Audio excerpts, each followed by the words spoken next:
Lots to break down from the Prime Minister's announcement, of course, about those tax cuts, and no one better to do that than Sky News business editor Ross Greenwood. Ross, I am hugely appreciative for you sticking around. It's been a big day for you with this news out at lunchtime. I played in my in my editorial, a question from the press conference today. David Crowe, he's from the Sydney Morning Herald, so no lackey of the Prime Minister, or not normally tough on the Prime Minister. He put it to him in that speech, in that press conference. Pete, what about these mitigating circumstances you talk about? You talk about the pandemic as a reason. You talk about the Ukraine war. He made the point, though, Ross, that Albanese knew about all of these things before the election, and at the election he recommitted Labor and himself to these tax cuts. So how does that stack up? Well, it doesn't stack up, of course. What's changed is not the economy, not anything that wasn't known previously. What's changed is politics. And so this is a numbers game, pure and simple. The Prime Minister, by redirecting these tax cuts into middle and low income earners, is effectively playing the numbers game that there are more people there, therefore more voters, than what there are at the top end.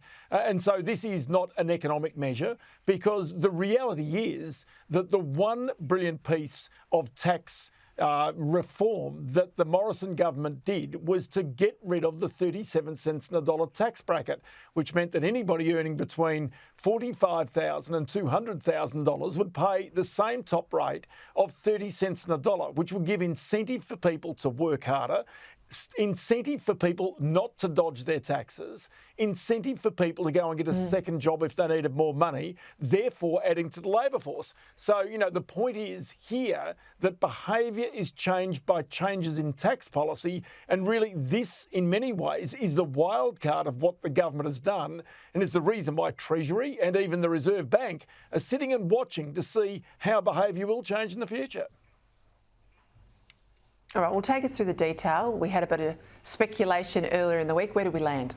Okay, so where we landed really is the government's done a couple of things. It's effectively taken down the top tier of taxation, where it will kick in to $190,000. We'll have some graphics to show you this on the way through as well. But on top of that, what it's done at the bottom end is effectively given more support to people at the lower end by lowering their tax rates. So this means that a person now won't pay any tax until they earn more than $19,000. But as I say, what they've done in the middle section is recommitted to the 37 cents in a dollar tax bracket, which means people earning from $135,000 out to that higher rate, which is now $190,000, effectively are going to find themselves in a situation. Now, where this is going to land is some of these electorates that you see here. And this is going to be the fascinating aspect that we'll try and watch, how it changes the politics. Because to me, Peter, it's not just about the broken promise, but it's about the aspirational aspect of it. So one thing I can tell you is that even though short term this has no impact on the budget, over the longer term, over 10 years, what was expected to cost the economy $363 billion will now cost $28 billion more, because ultimately, long term, Australians will pay more tax as a result of this policy. And this is something that the Prime Minister did not advertise today. And the reason why is because of bracket creep. Because if you have more tax brackets in there, you've added another one back in there, guess what? The people end up paying more tax back to the government.